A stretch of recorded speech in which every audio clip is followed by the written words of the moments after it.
Welcome to AIDS 2014, Stories on the Road to a Cure. You're going to be with me for the evening and a whole bunch of wonderful guests. I'm Dr. Leslie Canold. I'm an ethicist and a researcher, and many years ago, and I'm not going to tell you how many because you'll be able to guess how old I am, I used to work for the Centre for HIV Social Research.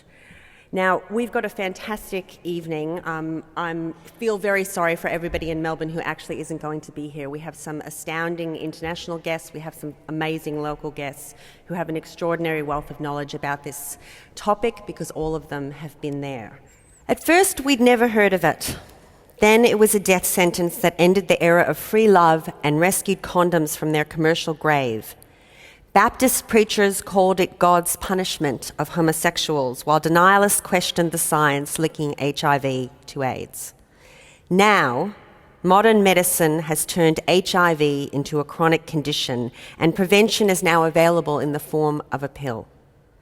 Researchers have begun to talk of remission or even a fully fledged cure.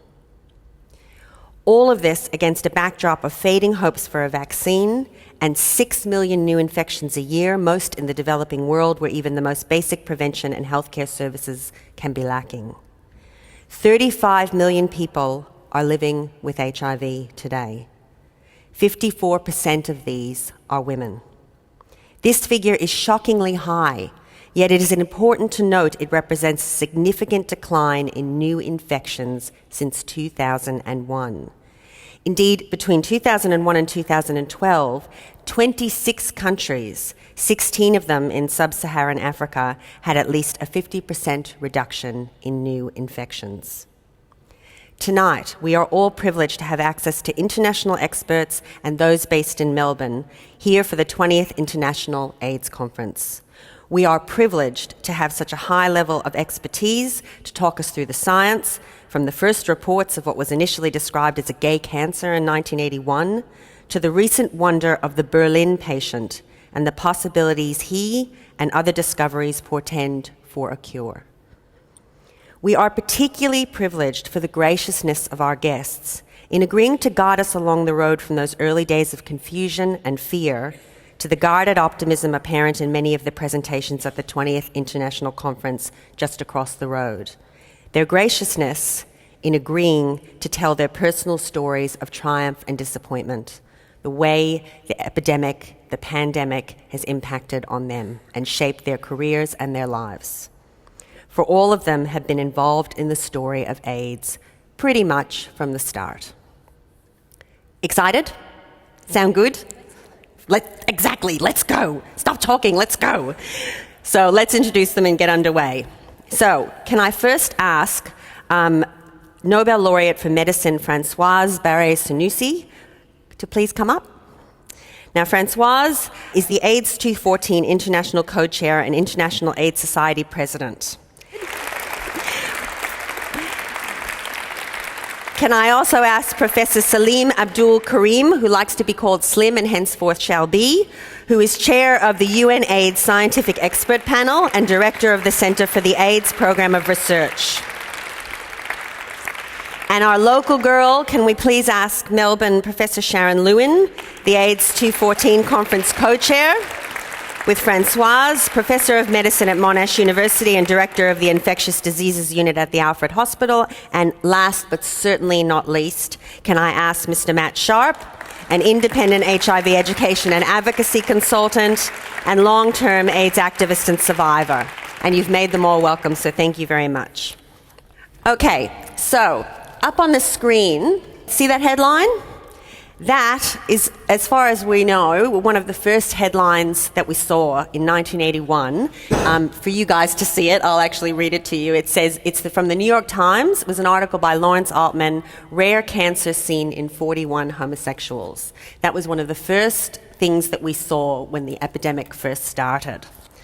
So let's flip to 1982. A fatal wasting disease known as SLIM began appearing in Uganda.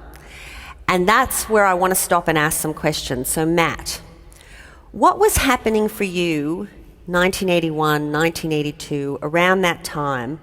What was happening to your friends? What was happening to your lovers even before really we knew what was going on?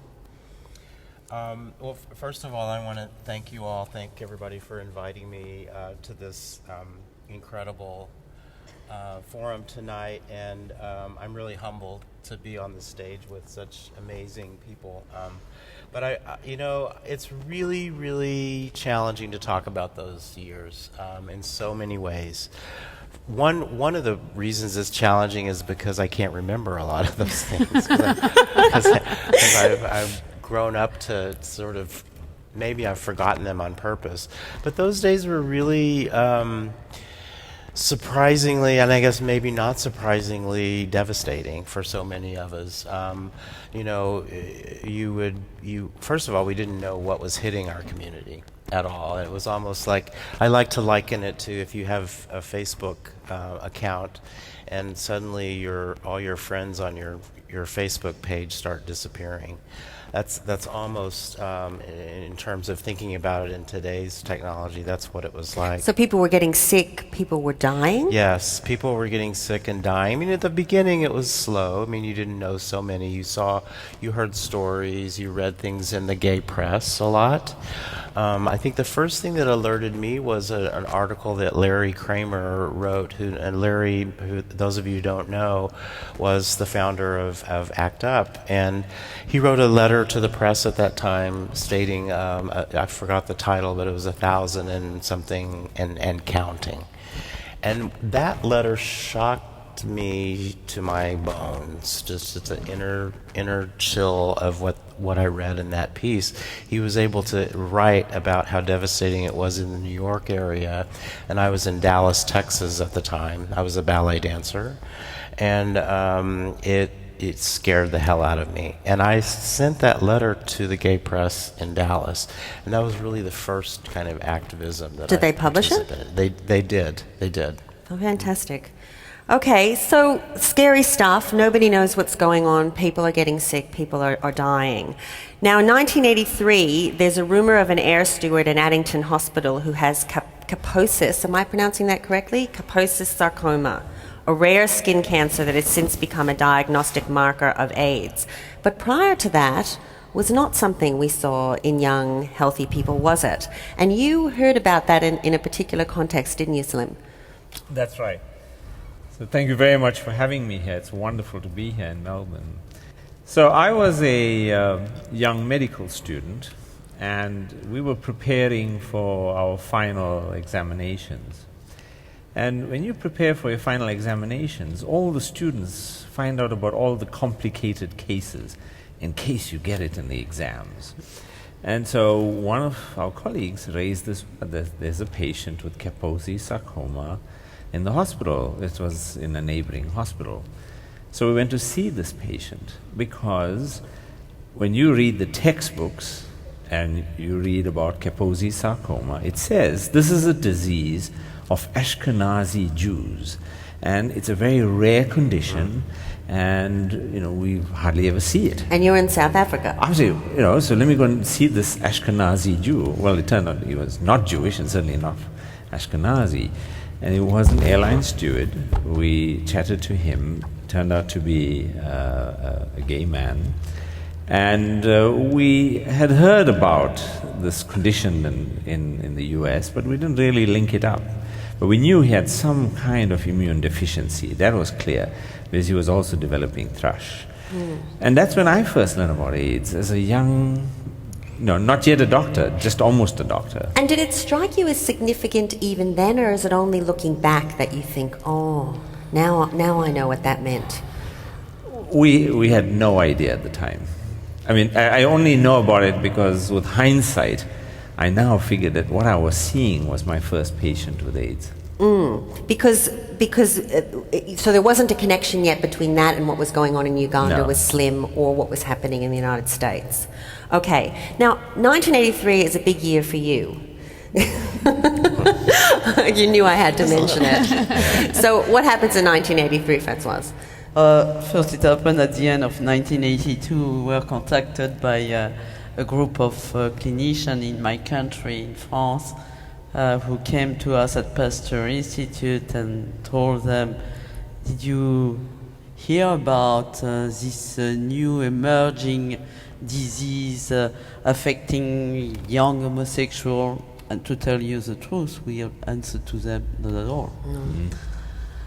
So they started to explain to us this disease, and they then asked very quickly the following question: do you think a virus of that family of retroviruses that you are working on could be responsible for this new disease? So it's how the story started. Before Christmas 1982, we had a very fruitful and successful discussion with the clinician, and it's how we decided to select a first patient and to ask a first patient whether he will accept to give a biopsy just for research. And that was really the start of a very strong collaboration between the clinicians, the patients, and the scientists. And is it true that it only took you 15 days to isolate and work out that this was eventually what would get called the AIDS virus?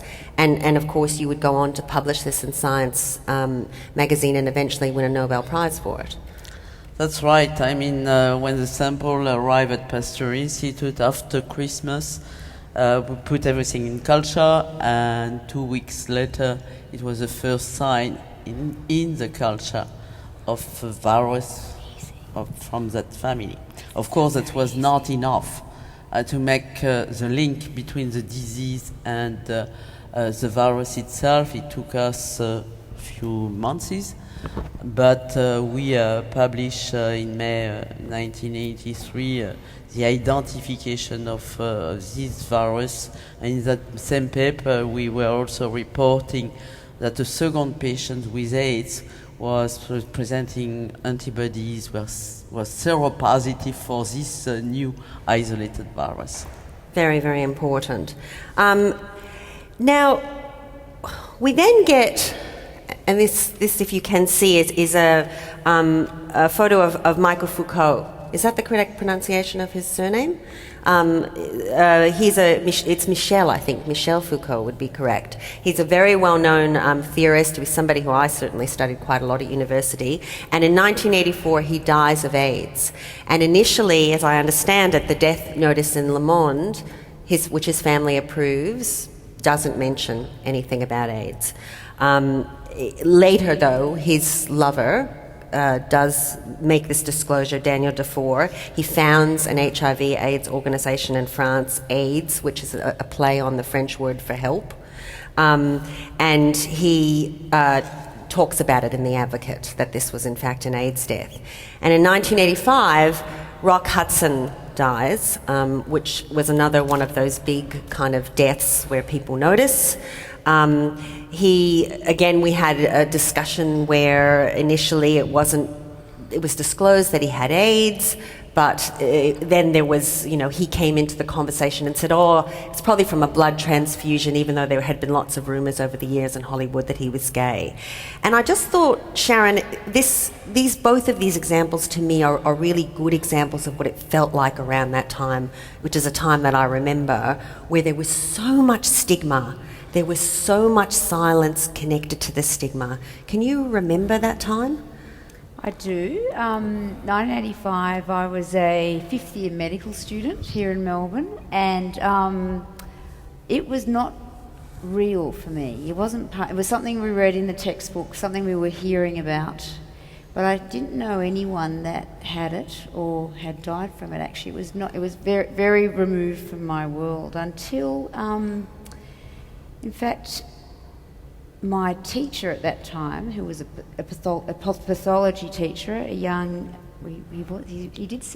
was a young, very attractive gay man, a wonderful teacher, and he died in about 87, 88, and that was probably the first personal experience that it felt like this is, part of my world. And of course, things changed. But as a medical student living in Australia, not in a lot of contact with the gay community at that time. It wasn't something that I thought would come close to my life. So there was silence, but in fact it was around. Do you remember all of that silence and stigma? Because ACT UP, when Larry Kramer started ACT UP, it was a big part of trying to break that silence, because I remember living in New York City, and so now we're skipping a little bit ahead to 1987, but I remember starting to wander around the city and see these upside down pink triangles, which were stamped silence equals death.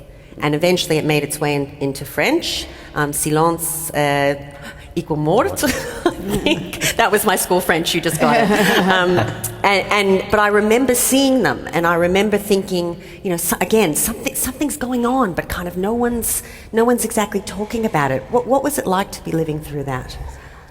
Well, at that time, in '87, I had moved up to Oklahoma City. How many of you have been to Oklahoma City? Nobody.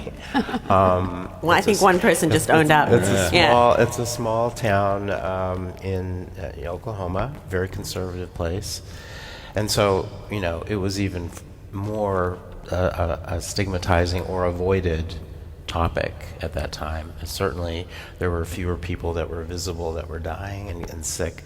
But one of the things that I really wanted to do at that time was to bring the AIDS quilt to Oklahoma City. Oh, of course. And it was on its... So tell people about the AIDS quilt. So the AIDS quilt, or the Names Project is what it's called, was a memorial set up by, actually founded by Cleve Jones, to memorialize people who died from AIDS. And people, it was kind of bringing together the culture of making quilts and using your hands to sort of feel the emotion of someone dying. And people made 3x6 panels, the size of a grave, to memorialize their loved ones and put their names on them. And those were stitched together in larger panels, and then the larger panels were stitched together into the larger quilt that was displayed all over the country. But there's a huge contradiction here, isn't there? So now we're talking about the AIDS quilt, but we're still not talking about AIDS. So we're still having to run simultaneously, and indeed my timeline has got that really in the same year that the AIDS quilt process and the quilt project starts, it's the same year that we get the silence equals death discussion and the desire to have it made visible, because it's happening. People are dying, yet nobody's still talking about it. And what was that environment like to be working in when you were someone who is needing to move forward in terms of medical development? How was that impacting on you? Well, as we were trying to grapple with trying to see where was HIV in South Africa, we started doing some of the first studies looking for HIV. We tested hundreds of patients coming into the outpatient clinic, and we couldn't find any HIV. We looked for it, we just couldn't find it. And we thought, well, maybe we're just not looking in the right place. But it turned out that the epidemic in South Africa was running at about 4 to 5 years later than the rest of Southern Africa. And the reason for that, ironically, was apartheid. Apartheid isolated the country. Yeah. And so the sum total of what we had in terms of HIV were the migrant workers from Malawi and Zambia working on the mines. And there was a whole big debate, and a law was passed in South Africa that made it compulsory for miners to be tested again for HIV, to prevent them from coming into South Africa. Fortunately, that law was overturned quite quickly. But soon thereafter, we did one of the first studies, a community study of several thousand people. This was in 1890, and we were just stunned when we saw the results. The overall prevalence already at that time was at about 4.5%. I mean, think about it, that's 1 in 20. From a disease we can't even see yet. 1 in 20. And we've only really just named. And the thing that struck us most, and this was a study done by my wife, was that we saw this huge gap in the prevalence of HIV in young men versus young women. what we noted was that HIV was really not common in young men. It took off in men in the late 20s, early 30s. But in girls, by the time they reach age 20, they were already at the peak of their HIV prevalence. So we began to understand the dynamic, that this is a highly discriminating virus. It simply doesn't infect everybody equally. And we had to understand the sexual nature of what was going on. And we began to understand how older men having sex with younger women was driving this epidemic in South Africa. And that's the first description of the real nature and the underpinnings of this epidemic in Africa. And it's still the case now, isn't Absolutely. it? Still the case it's just now. worse now. That's all it Yes. is. It's the same problem. Just You worse. wanted to jump in? Yes, because we have to remember AIDS, the name of AIDS was already used in 1984. Yes. You mentioned Foucault and Daniel Defer. It's the reason why Daniel Defer called the first NGO in France Aid. Aid for AIDS. And I remember very well in 1985 being myself with Jonathan Mann, Peter Piot, and many others in Central African Republic at a meeting organized by WHO to define AIDS in Africa. So we were already very shocked to visit the hospital in Central African Republic in Bangui and seeing people dying from AIDS in the hospital. Of course, at that time, it was very difficult for our African colleague to speak about AIDS. Why? Why is it so difficult Because to speak their about it? government did not want them to speak about AIDS because, of course, they felt that, always people from industrialized countries think that every disease is coming from the African continent.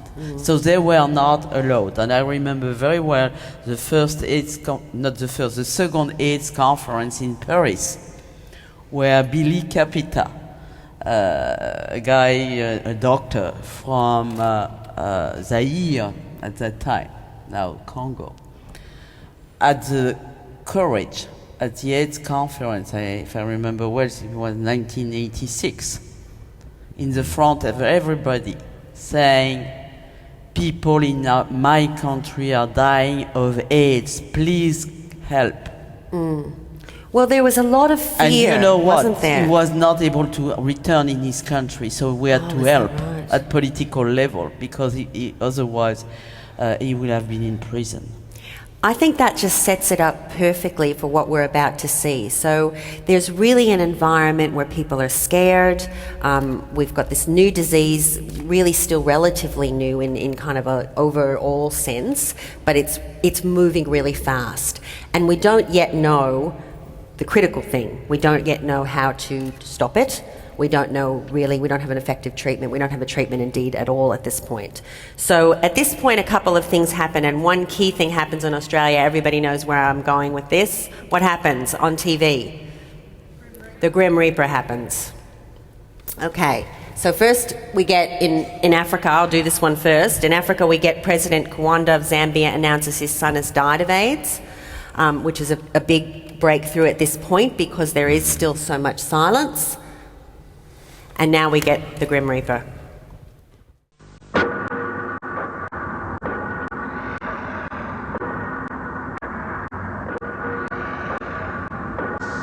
At first, only gays and IV drug users were being killed by AIDS.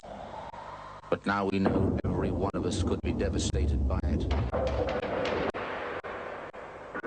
The fact is, over 50,000 men, women and children now carry the AIDS virus.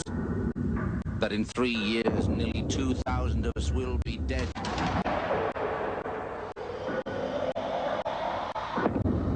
That if not stopped, it could kill more Australians than World War II.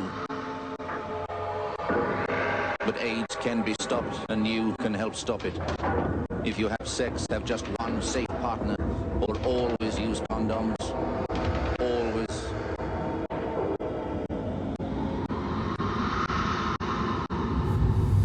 Talk about fear-based.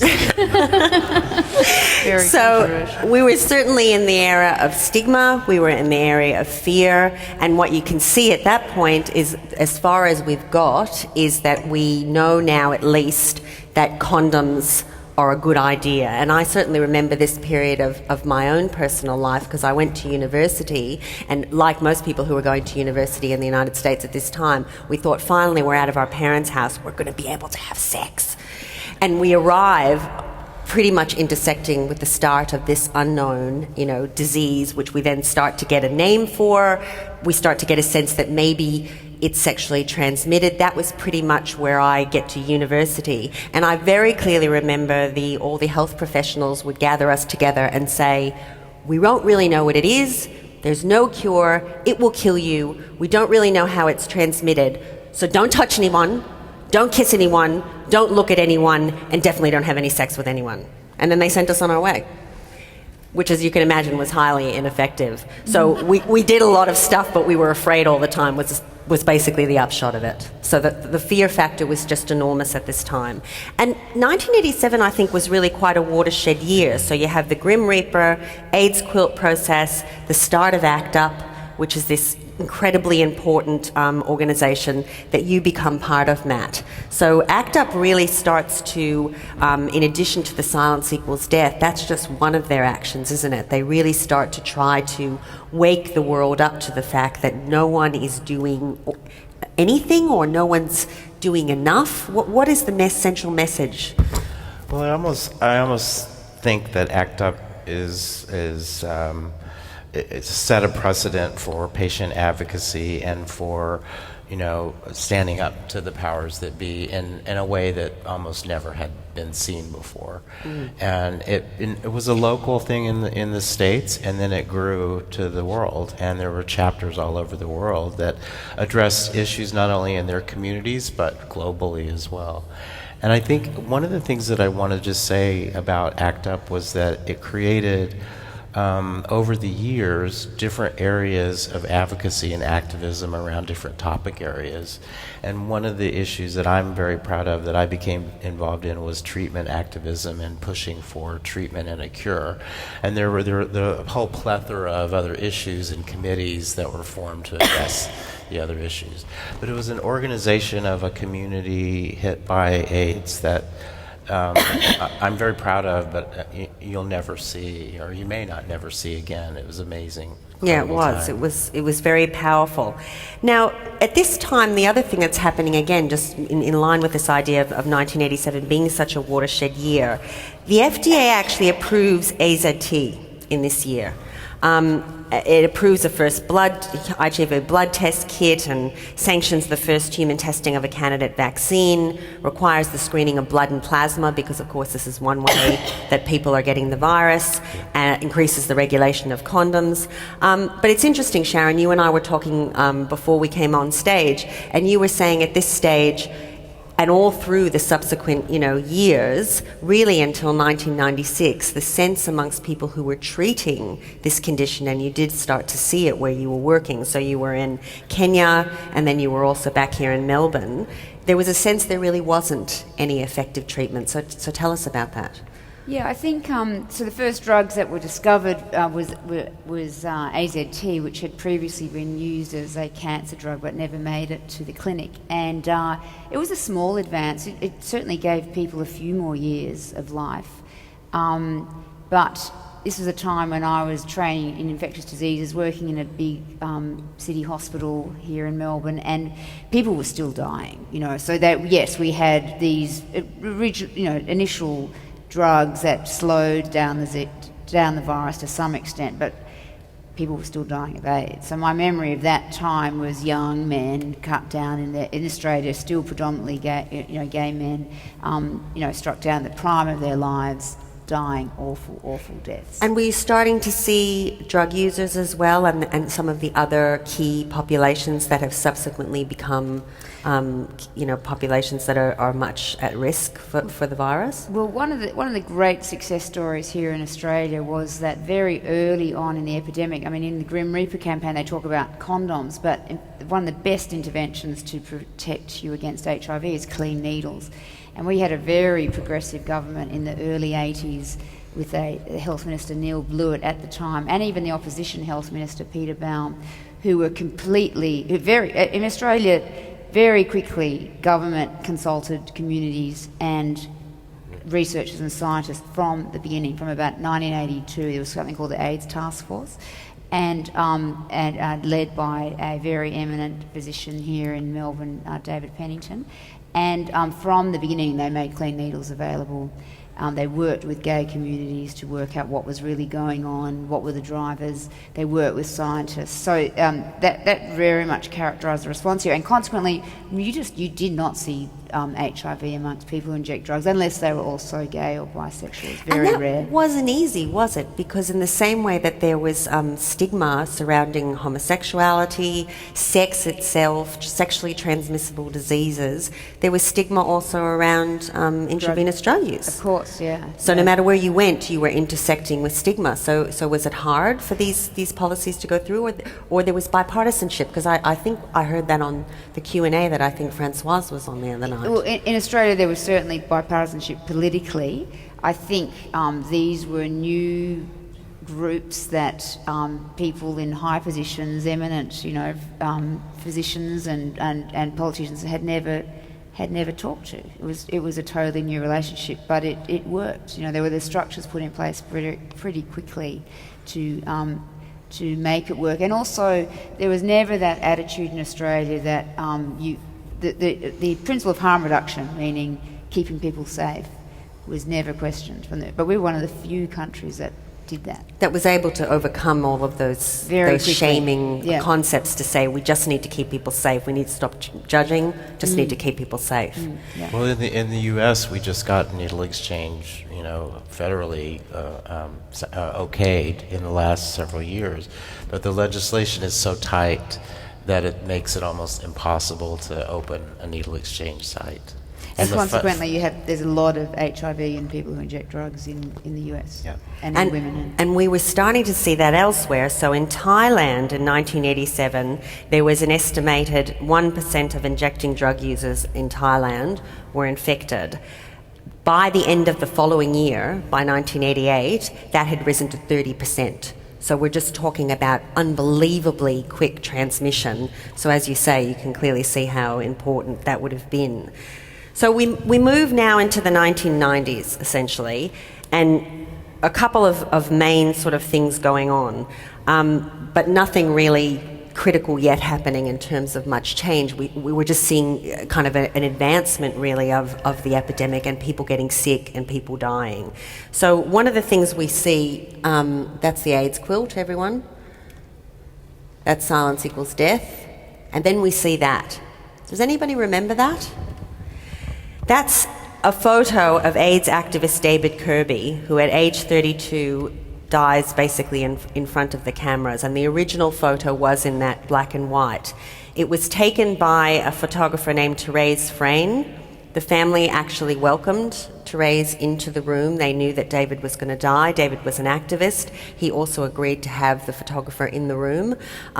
Insofar, the only agreement he had with her was that she would never profit from the photo, and apparently she never has. The photo was published in Life magazine, which had only recently been revived in the US. It eventually won a World Press Award. And there were also photos taken of someone named Peta, who was a volunteer who actually looked after David at the time. And the lovely sort of full circle of that story is that David's family then agrees to nurse Peta because she was also HIV positive. He was also HIV positive. And a few years later, in 1992, he dies. But this isn't the end of the David Kirby photograph story. So what happens next is this colorization and its use in a Benetton ad. Now, I was living in Manhattan at the time, and that ad was actually up on the big billboards on the tall skyscrapers. It was an extremely confronting ad. arguably, it changed the face of the epidemic. Again, it was used with the permission of David's family, who believed that it was one way of continuing to raise awareness about the epidemic. It caused a lot of controversy. There were a lot of activists who felt it was incredibly exploitative. And there were people who felt, so can anyone kind of see the reference in the way the photo is set up? There were a lot of Christians who felt that it was suggestive of Jesus and that it was incredibly sacrilegious in that sense. So I wonder what all of you thought, or what you think now.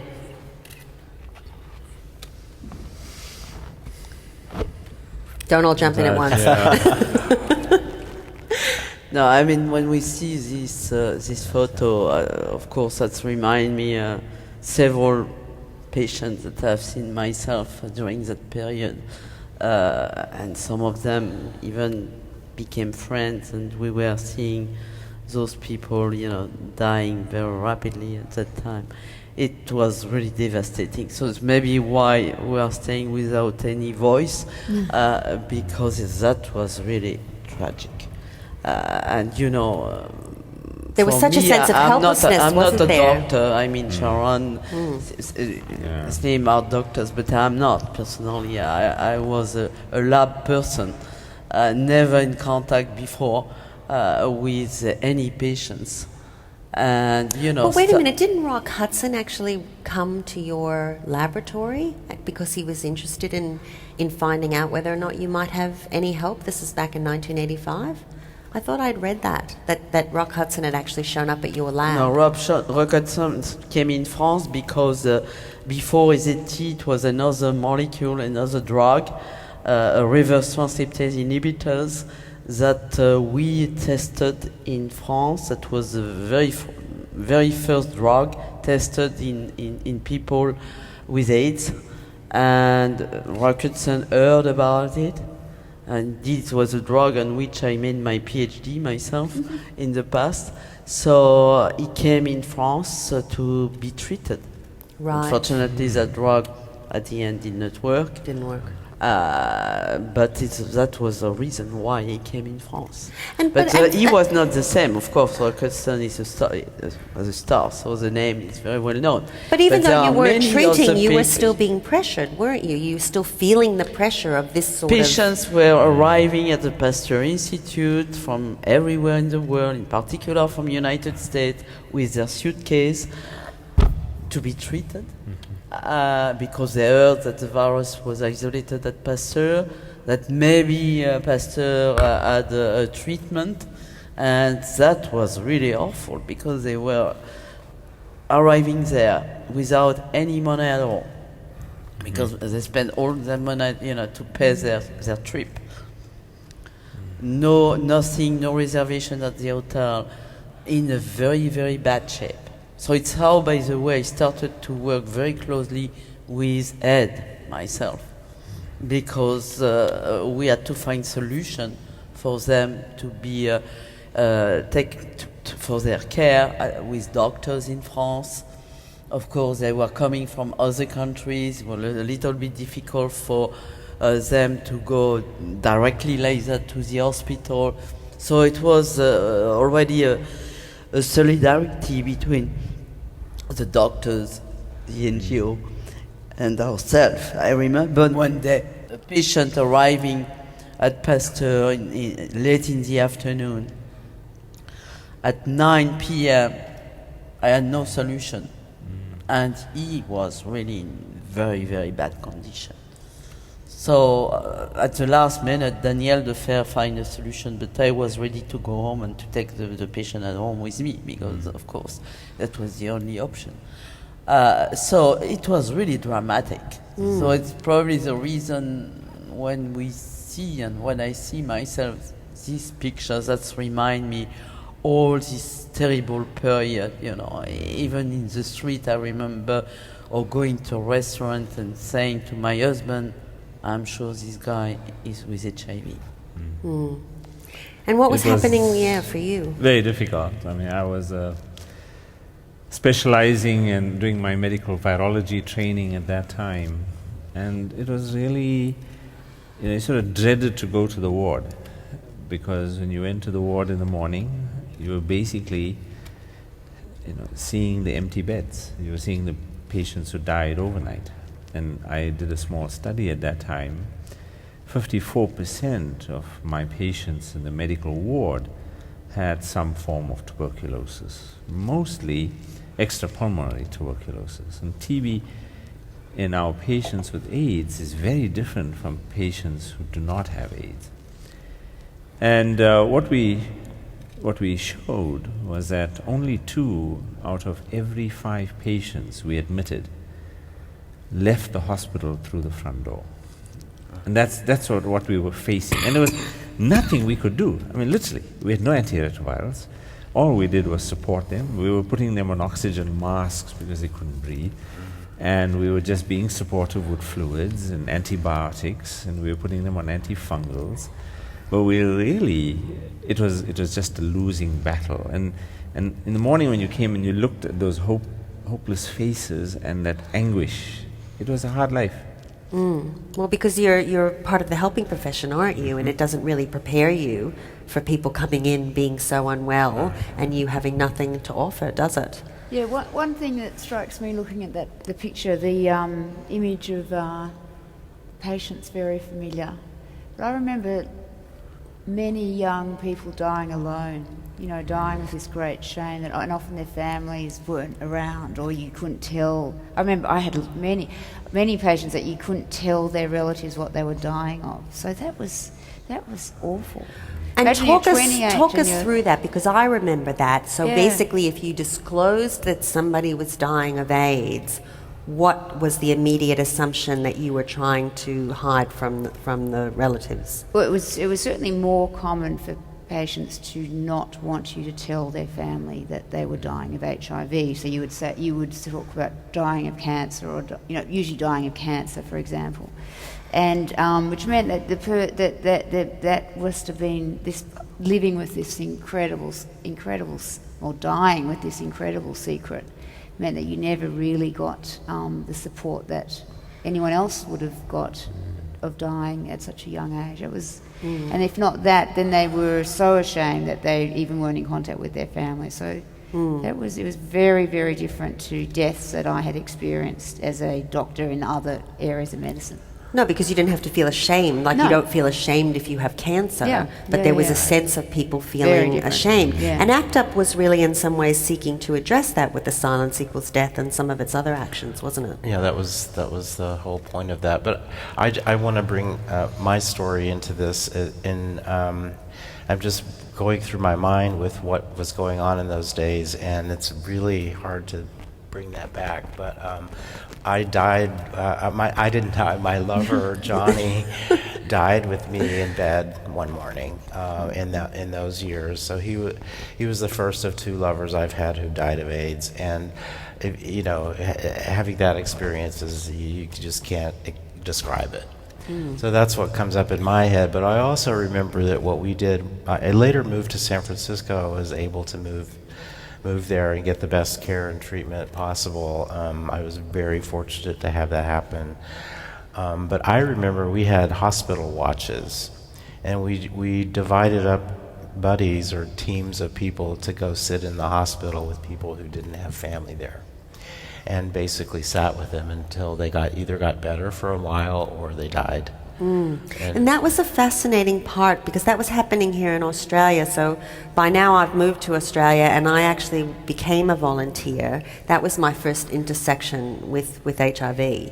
And it very much was, Sharon, about that sense that people didn't have the support that they should have had and they needed. Yeah. And so there was this extraordinary kind of stepping in of the community of kind of choice rather than the family of origin to try to fill that gap, wasn't it? Can I just say one more thing about Johnny? Absolutely. So he was we were in Oklahoma City at the time, and his family was from New Orleans, or from southern Louisiana, very religious, very conservative. They demanded to have his body flown back there to Barry, which was their right to do, I suppose. But Johnny, in his will, wanted to be cremated, and so they ended up with his body being flown back there and buried there. So they didn't respect his wishes. No. And of course, partly also what you're talking about is because of all the silence around the disease and homosexuality, you were cut out of that Totally. arrangement in a way that if you were a heterosexual spouse, that would never have happened. Exactly. I never met his parents. They never contacted me through the whole time he was sick or anything. So. Terrible years. So there were a whole bunch of people then who started dying in much more visible ways.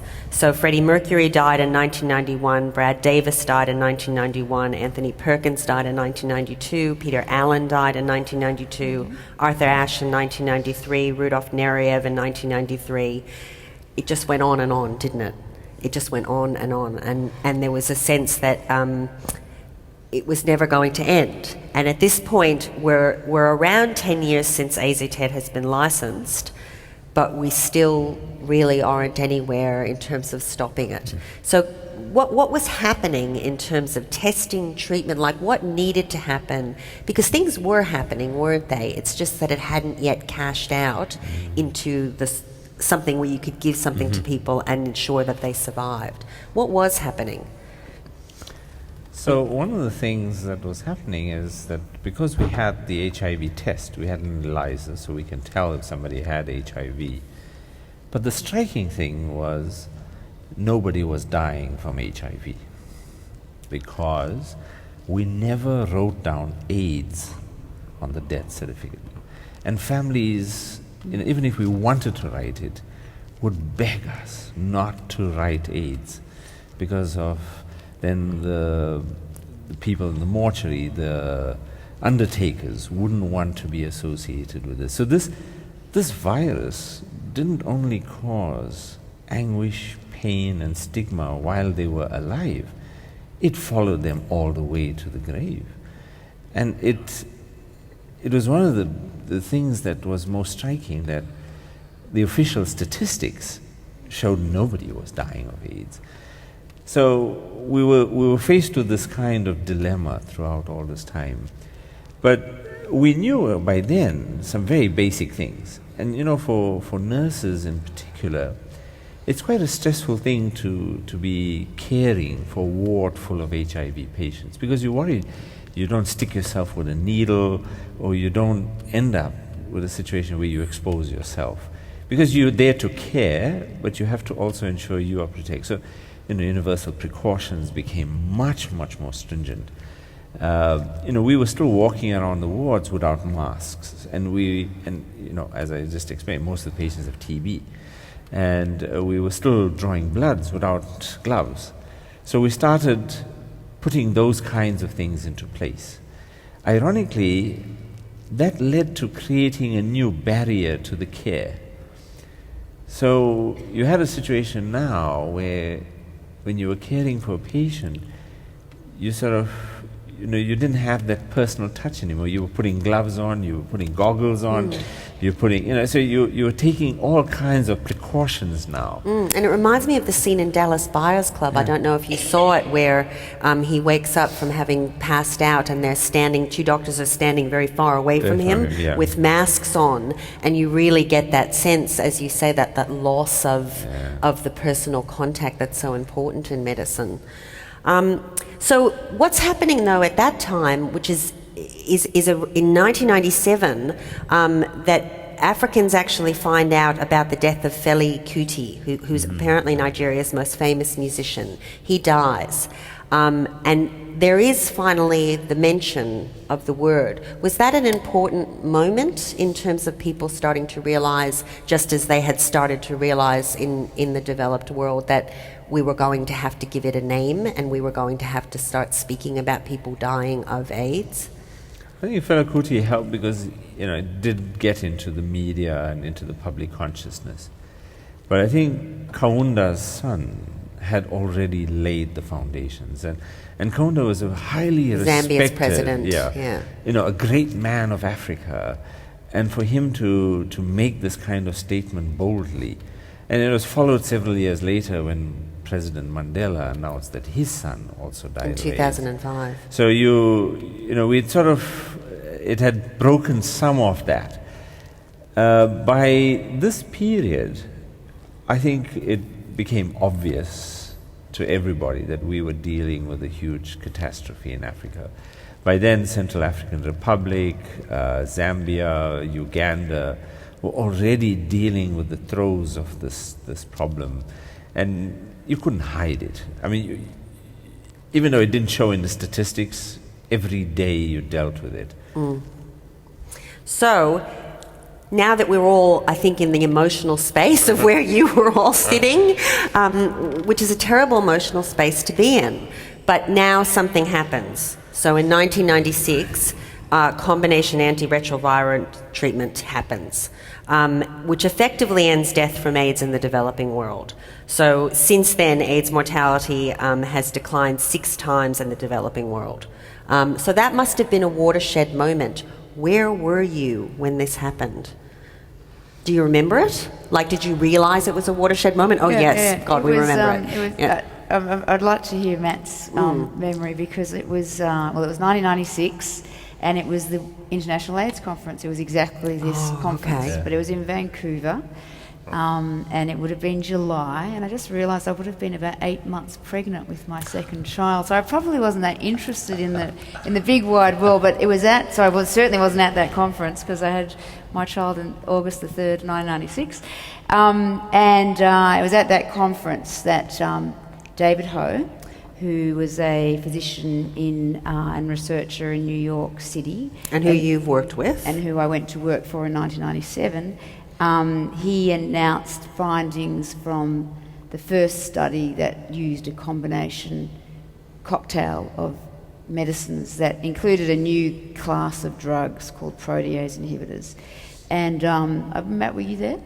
I was. Matt should answer this, because I was too worried about going into labour at that time. So, but I remember the announcement. But it was at the AIDS conference. But many patients were there, and it was incredible. It was an amazing, amazing time. I'll never forget it. It's one of the things I can remember. We were elated. I was in the session that David Ho presented, and that was the first time we heard the word eradication. As well. Okay. But yeah, I mean, everything switched from then. I had been on some clinical trials prior to that and was already seeing the result before we heard the news at the conference. So fortunately, I was a step ahead, so I could, be there to see it happen. But yeah, it changed everything. I mean, immediately you started seeing people go on these combinations, and the hospices started, closing their doors. The AIDS wards, I mean, it took a while, but the AIDS wards started shutting down, at least in the developed world. And people started getting on with their lives again. It was an incredible, incredible time. But a sudden split happens, doesn't it? Because this is not what happens in the developing world. Is that right? So all of a sudden, in the developed world, things start turning around because everybody can access the drugs. But in the developing world, Françoise, that's not what's happening, is it? Oh no, not yet. We had to wait several years. I mean, nothing was happening in the developing world, nothing in Africa, nothing in Southeast Asia, nothing in many countries, and the patients were still dying there. The only thing that started to happen is the prevention of mother-to-child transmission. With of mother-to-child transmission, mother-to-child transmission, with the first data coming relatively rapidly from Ivory Coast, showing that by antiretroviral treatment we could prevent mother-to-child transmission. So that was already a big step, let's say, for Africa, although it took years. So was it to be really implemented at large scale, and we have to think about that really. So I'm sorry, I'm just a bit confused. So mothers were at that time getting access to this, or we just discovered it was possible? No, it was just to prevent the transmission of the virus to infants. Okay. So what was that like to be? Because at this time you were actually working in Africa. So what was it like to sort of see part of the world? The answer was here, and yet you couldn't provide it for your patients. Well, I mean, just being in Vancouver was an experience. And besides it being, the most beautiful city, we were staying very far away because all the hotels were taken close by. So it was a journey just to get to the conference. But when we got there, the excitement and the enthusiasm, and I thought, what's going on here? And once I saw the data, I sort of was captivated by what a protease inhibitor in a combination was doing. And so we were very excited. And at that time, when we went to Vancouver, we were now post-democracy in South Africa. And my wife had just been asked by the Mandela government to come and lead the country's AIDS control program. And we thought, wow, we got treatment now. I mean, this is going to just change our world. Let's go back and tell everybody. And we did that. And then our hearts sank when we learned this is not coming to us anytime soon. But was that because of finance or the AIDS denialism that was about to start happening in your country, or both? I think at that point it was just simply a cost issue. We, as a country, could just simply not afford it. We're talking then about $30,000 to $40,000 a year for a patient to take this medication. I mean, our annual expenditure per patient in South Africa is only about $1,000. So, I mean, there's no way we were going to pay $30,000 to treat a patient. So it became, ironically, it became a situation that the theme of the conference in Vancouver was bridging the gap. Indeed, it created the biggest gap we ever had. I mean, it's crazy when you think about how unfortunate that theme became, and how so opposite it created. And it took the Durban conference to really turn things around. But you're going to come. I am going to come to that. But let me just detour. I know it's not your favourite part of history, but let me just detour briefly into this world of AIDS denialism, because that then complicated things in your part of the world even further. So we've already got this gap that's coming from finance, and what happened then with the denialism and the second post-apartheid president, Thabo Mbeki? So in 1999, we had a change of government. Mandela was the first president and had made it clear he would not stand for a second term. And so the obvious president in waiting, President Mbeki, took over the leadership. Now, we know President Mbeki and his lineage. He comes from a great family of freedom fighters and in the strongest traditions of the liberation movement. And so we were very surprised when he took this very unusual stance, in that he announced in Parliament, of all places, that he did not believe that HIV was the cause of AIDS. And he believed that antiretrovirals were indeed harmful. So that, we didn't understand at that time what he was talking about, but it only became clear later that he genuinely believed that this condition didn't exist, that this was either our imaginations, or if it did exist, it's existing illnesses that are just being paraded as AIDS. And we began to understand his thinking, because he saw it in very racist terms, that here was for the first time a black government in South Africa, and that this black government was here to lead and run the country.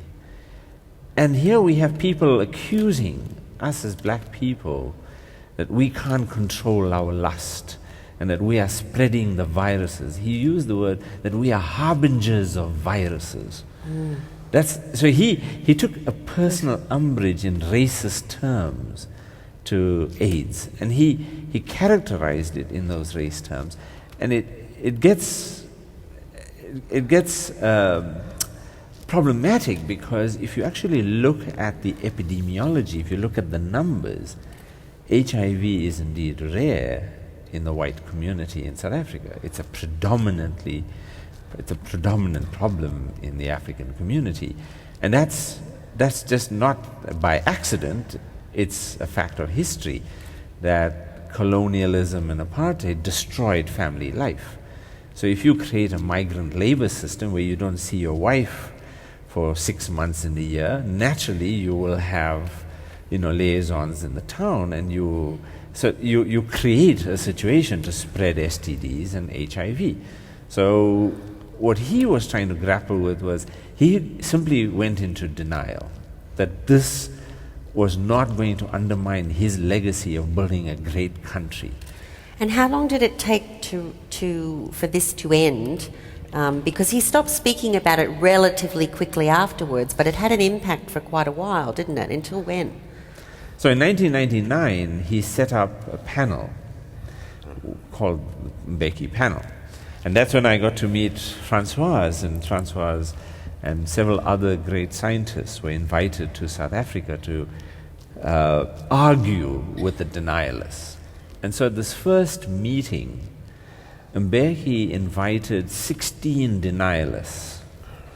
And these 16 denialists, which included, by the way, 3 people from Australia, from Perth, who were there to argue against us that HIV doesn't exist or it doesn't cause AIDS.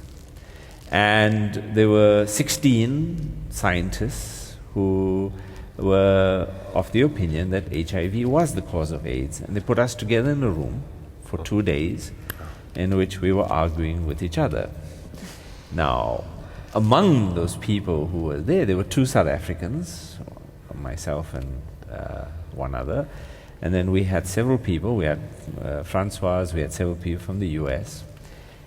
This entire exercise was doomed from the start, because you can only argue with somebody if rationality is the basis of the opinion. You cannot have an argument for somebody who does not explain the underlying premise and the factual basis on which the argument is laid. So this was the classic argument of they say something, we say something, we talk past each other. And we kept doing that, and we spent 2 days doing that, because there was, you have an idiot standing up and giving you a long lecture about antioxidants causing CD4 malfunction, and you laugh at this person. Really? I mean, do you know immunology?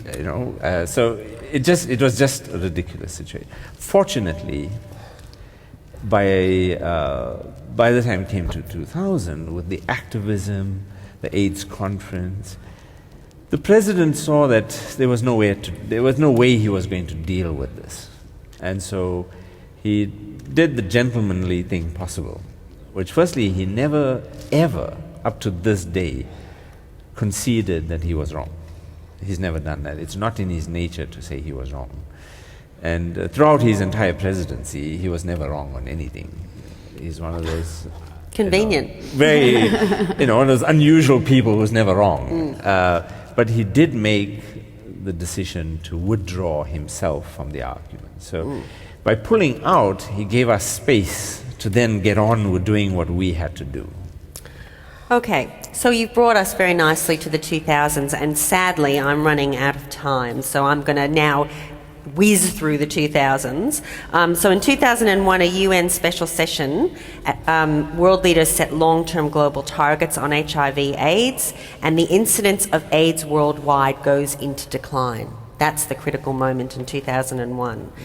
But in 2003, we've still got 5 million people being newly infected with AIDS, the greatest number in 1 year since the epidemic begins, and 3 million die from AIDS in the same year. AIDS drugs start to become more affordable in developing countries. There's the 3x5 campaign, which aims to bring 2 million people in developing countries with ART as a step towards the goal of making universal access to HIV/AIDS prevention and treatment a human right. The first HIV vaccine candidate to undergo a major trial is found to be ineffective. So, now we're up to the last decade. And I'm going to ask all of you, because you're all so passionate about a cure, I thought that a good way of ending would be to be on that hopeful but of course realistic discussion about where we sit with regard to, I know it sometimes gets called remission, sometimes it gets called, I think sometimes we've got a kind of range of views about this, sometimes it gets called a cure. Speak to us a little bit. I'll start with Matt. You've spent obviously the last few years, and really it sounds like your whole experience in cure advocacy, so you've been connected to all of that. What is it about your experience of living with HIV as a chronic condition that's led you to be so passionate about a cure? I mean, you know, that's with any disease state, that's the outcome that you want to have, is a cure. You want to stop taking meds, you want to be done with it, right. You just want it to finish. And yeah, of course. I mean, I wanted to stop meds. I wanted, you know, all the implications of growing older with HIV and the association with aging and HIV inflammatory conditions combined is not a good recipe. And so, you know, yeah, I was worried about that. But I was also, you know, I listened to the experts who came to the activists and said, you know, the availability of antiretrovirals globally, the capacity is never going to be there. It's for life, for the end of the, you know, the epidemic to happen. For everyone, in other words. For everyone to have access to the medications. It's not possible, so we need another solution, and that solution is a cure. And for me, you know, I'm watching the science and watching everything develop and unfold from the very start of this research. At the beginning, I was incredibly excited, and now I'm a little more tempered because I see the challenges ahead with the science. But what I would love to just see is incremental change in making treatment better for people and more tolerable, less pills to take, if you will, or a host response to the virus rather than taking medications to target the virus directly. Okay, so Sharon, tell us where you think we are in terms of this idea of remission or a cure. What can we be hopeful of, and how is it going to come about? So just to wind back a bit, the reason Sure. why we can't cure HIV at the moment is because even though people do brilliantly on treatment, life expectancies return to normal, and many people are taking one tablet a day, the virus persists in these long-lived, hidden cells. Reservoirs, yeah. And as soon as you stop the medications, pretty much in everyone, the virus comes straight back up in 1 to 4 weeks. And that's because HIV has developed this sort of trick to have what we call a latent form or established latency. So most scientists, certainly, you know, people that were experts in viruses have always thought this is impossible because the virus becomes part of a person's DNA, it gets into a cell that lives forever, you'll never get rid of it. And I think the thinking changed dramatically in 2009 when we learnt about the Berlin patient, and this was a very unusual case of a man with HIV, actually American man, Timothy Brown, living in Berlin, was on anti-HIV drugs and had a rare blood cancer needing a transplant. And his creative doctor, was not by chance, his Dr. Gero Hutter thought, well, what if we could give Timothy Brown a transplant from someone that was naturally resistant to HIV? And about 1% of people are naturally resistant to HIV because they don't have the key protein that HIV needs to enter into a cell. So Timothy Brown received the transplant, stopped his anti-HIV drugs, and the virus didn't come back. And he's now been off treatment for 7 years now. He's been looked up, you know, every single tissue that's accessible has been biopsied and analysed, and he has no virus. So he's truly been cured. But he's the only one, isn't it? Because for a while we thought there was the Mississippi baby, but it turns out that hasn't worked out. Well, he's the only one that's had what's called, he's no virus detected. And we're modifying our language now to the language that I think is probably more appropriate, which is in the world of cancer. You know, you have breast cancer, you have your surgery, radiotherapy, chemotherapy. Doctor says it's all looking good, see me every year, and we'll keep checking if it comes back. And but the longer you go without a remission, the longer you can consider yourself cured. So you cured. get to 5 years, you feel great, this is it, I'm okay. But everyone who's had cancer lives with that idea that it may come back at any time, which is probably what we're dealing with HIV. So here's the only person that's virus-free after 6 years. But there are other cases. There's a group from France that Françoise has worked on of patients who were treated, 14 patients who were treated early after infection. The Visconti. The Visconti cohort. I might let Françoise speak about those patients. And then we've had these other reports, the Mississippi baby and 2 other patients who have received a transplant. And in both cases, those patients, Mississippi baby and the Boston patients, stopped their treatment, and the virus did stay under control. It didn't bounce back up in 1 to 4 weeks, which in the Mississippi baby it took 2.5 years for the virus to come back. So what have we learned from that? What does that tell us? We've learned that we can induce remission for 2 and a bit years in this unusual case, and in fact that virus-free period is a long time, given most people come back, virus comes back in a month. So we need to understand, well, why did that baby control the virus for so long? And it wasn't the immune system, because the baby actually has no recognition of the virus, because never developed an immune response to the virus. So why did it last that long? And we've got a few ideas about why that's the case. And then, more importantly, why did it suddenly come back at 2.5 years? But the fact it did come back after such a long time is because of these long-lived cells. Very few cells need to be infected. It's exactly like cancer. Very few cancer cells stay, and you hear people relapse with cancer 10 years down the track. So what set off the virus in the Mississippi baby? And there are 2 other patients who received a transplant, again for cancer, again had remission, not as long as a Mississippi baby. In the cancer patients it was 12 weeks and 32 weeks. So I think I agree with Matt. There is a lot of optimism and excitement 5 years ago when people really started thinking we can do this. But we're just learning that it's a tricky road, and it's going to take a lot more understanding of the basics, the basic biology of how the virus goes into hiding and how you wake it up. So you think we may get remission at some point? I think we've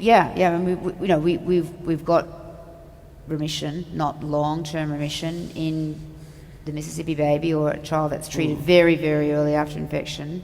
We have seemed to see remission following transplantation. So there's a reason why transplantation works. So we may be able to get maybe a longer period of remission, and that's how we'd have to think about it. And then there's other approaches people are using to try and kind of kickstart or expose the virus that's hiding in these long-lived, latently infected cells, what's called kick and kill. So, and there's gene therapy, amazing stuff. Again, that comes from the Berlin patient, where we can modify T cells, and in fact, Matt was in this very trial, where you can receive, where your own cells are modified by gene scissors to remove that receptor that the virus needs, CCR5, and those gene-modified cells, and then put back into your body, and they're resistant. And Matt's been in that study. I'm not cured.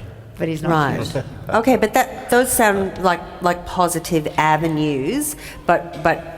Can you tell me more? So what about the 2 of you? Where do you think we are likely to be? I know you don't like putting time limits on it. No, I wouldn't. But into the future, indeterminate space, where do you think we would likely to be in terms of cure? We have case of remission already. As the Visconti patient she was mentioning, they stopped the treatment. They were treated for 3 years, and some of them today it's 10 years. And these are people who were treated very, very quickly after they were very infected. Early, within 10 weeks after infection, treated for 3 years, and now some of them is 10 years without any treatment, and they continue to control their virus perfectly well. So, we are trying to learn from these patients how their defense can control the infection. and I'm sure we will learn in the coming years.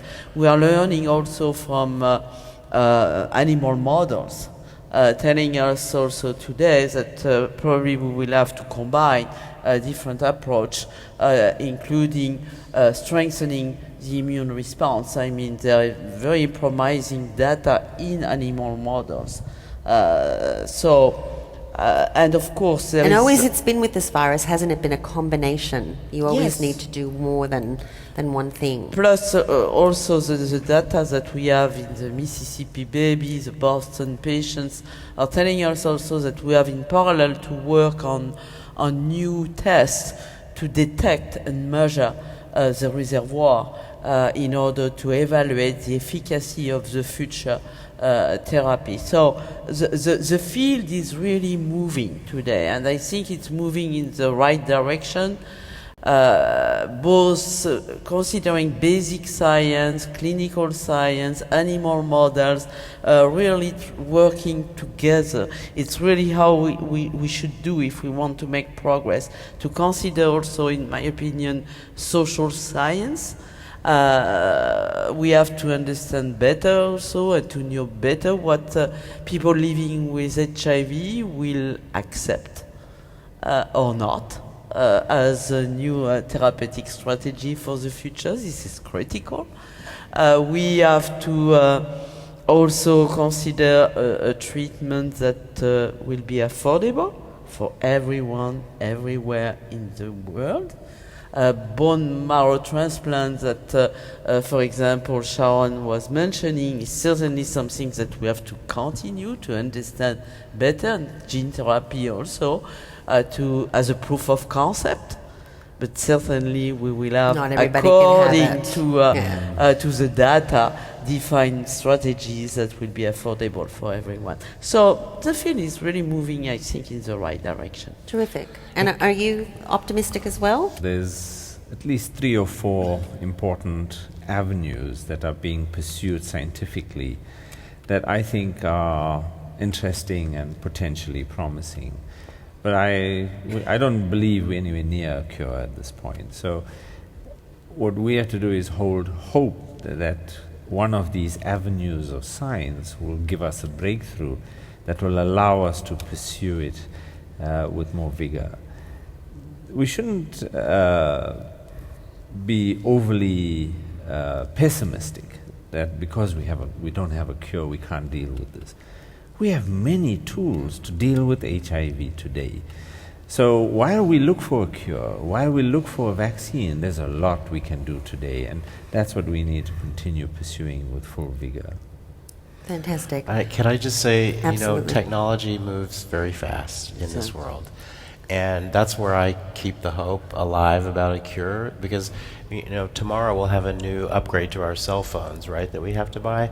Every day, every month, there's an advance in the technology that hopefully with the scientists involved and just the interest in this conference alone, the amount of information and sessions on cure topics is incredible. You can sort of feel it in the environment of the conference. You so can.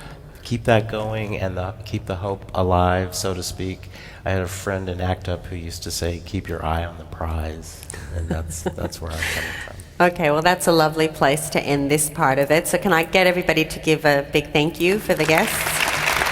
Thanks. It was a terrific discussion. Firstly, thank you very much to all the panellists for that really interesting and very hopeful series of messages. I was struck by something that was said about Thabo Mbeki, that he said about AIDS, that I don't believe in HIV. And I'm struck by the parallel in Australia where the Prime Minister who says climate change is crap. And it makes me wonder, what personal experiences have you had in dealing with politicians and politics? What do you see as the barriers and how have you overcome them in your many years of research and activism? 2 minutes of wisdom, go. No clue. I mean, I can tell you about how to treat a patient. I can't tell you how to change politicians. No idea. I mean, I think we've just hoped that sanity would rule.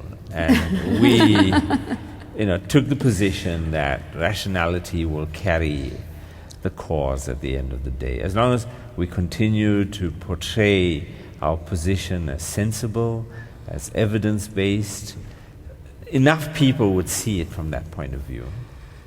I mean, the science will eventually catch up with the community, hopefully. And you'll see it in climate change when we don't have a planet anymore. Maybe it's too late. But you'll see, I really believe that eventually the community and the naysayers catch up with the evidence that's presented. That's a hopeful view, isn't it? I think the only solution, to convince politicians is certainly for us, the scientists, to provide evidences and then to work very close to community, to the public, in order to make pressure on the politicians. This is the only way to go. Because one thing that the politicians know very well is that they are elected, and they are elected by the population. So it's the only thing that can make pressure on Make them feel that. at the ballot and box. we need a stronger voices from the community now, because there's been several talks in this conference about how there's apathy in the community, there's a quietness, and so I think we need new voices, we need younger voices, we need people to stand up and provide pressure to these politicians who are basically blind. Any other questions or statements?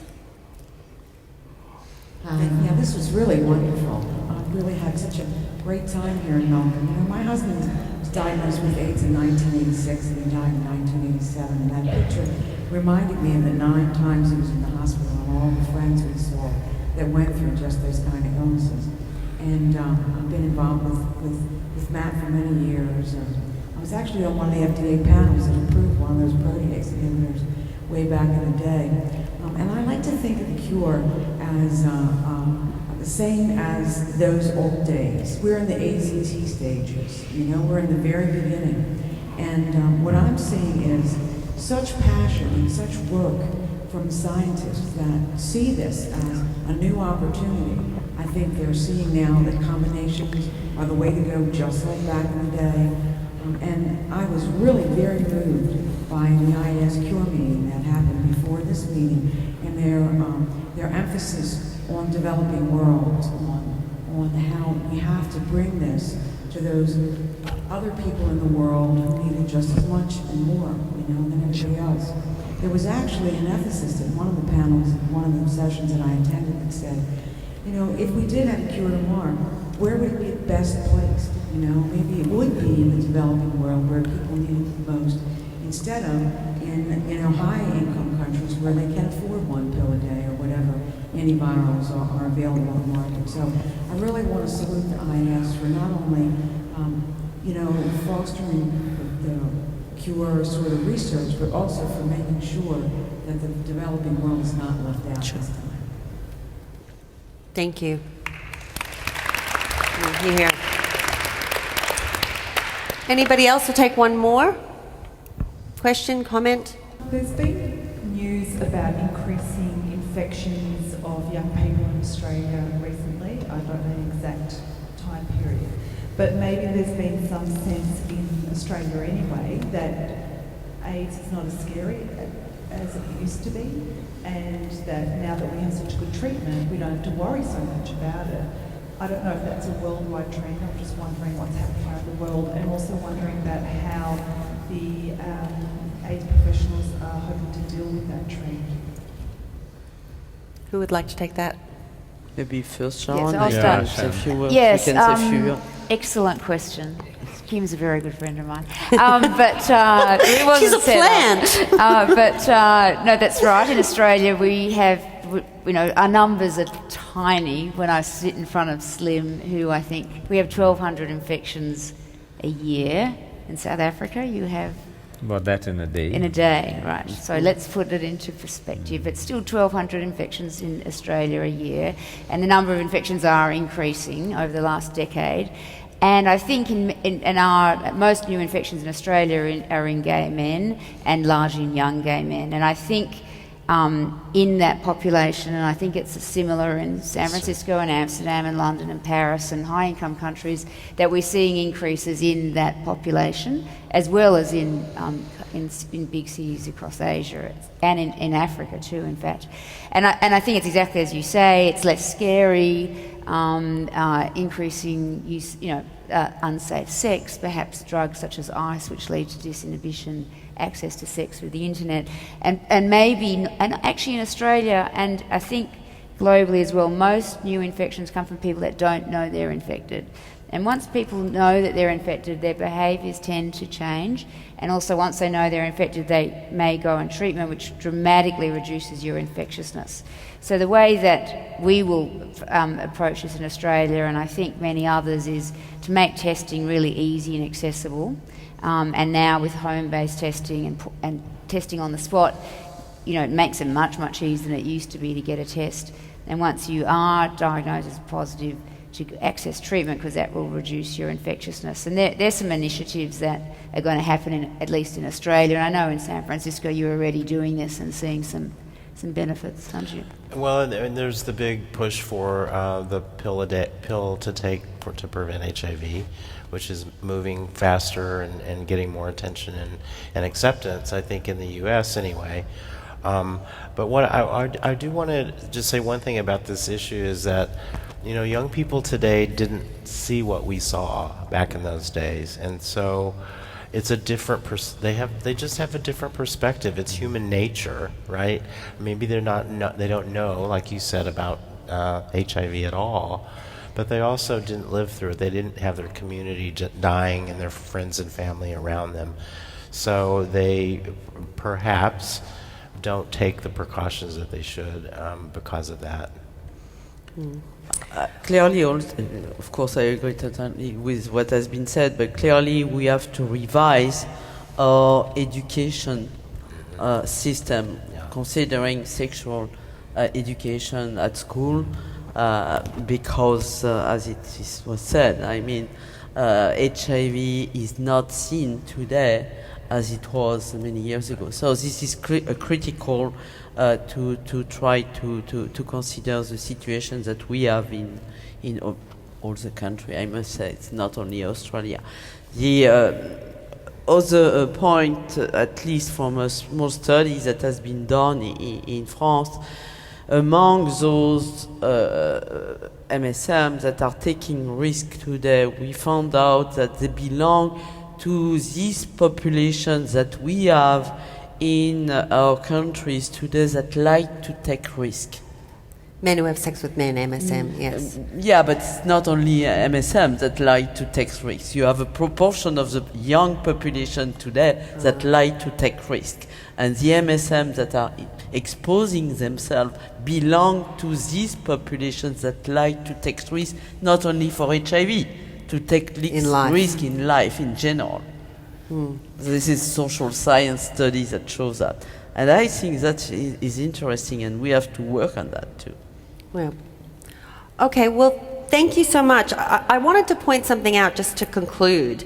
It took just 16 years from that first article in the New York Times to the licensing of AZT, the first imperfect therapy for AIDS. And 9 years later, in 1996, highly active antiretroviral therapy transformed a deadly disease into a chronic condition. And as we said, by 2001, reported incidents of HIV were in significant decline. I just noticed very much, that the sense of urgency that drove all of you and made you feel like, you need to go faster and faster and faster. But when I looked over this timeline, I was really struck, actually, by how extraordinarily fast it was. And you can understand why people were working so frantically and so desperately, but it really was quite an impressive achievement. There had to be an overcoming of stigma surrounding homosexuality, sex, sexually transmitted diseases to arrive at a range of the diagnostic and prevention interventions that work. And indeed, as argued this week in The Lancet, we are now at a place where a synergistic combination of such interventions actually holds the promise of one of the most remarkable achievements in the history of public health, and that is the reduction of HIV transmission from a pandemic to low-level prevalence. we actually are looking at the possibility of that happening. And from here, we may even consider the possibility of a world that might one day be free of HIV and AIDS. So can I ask you all to please join me in thanking the activists and the scientists, and most of these people are really both, who've made these stunning achievements possible.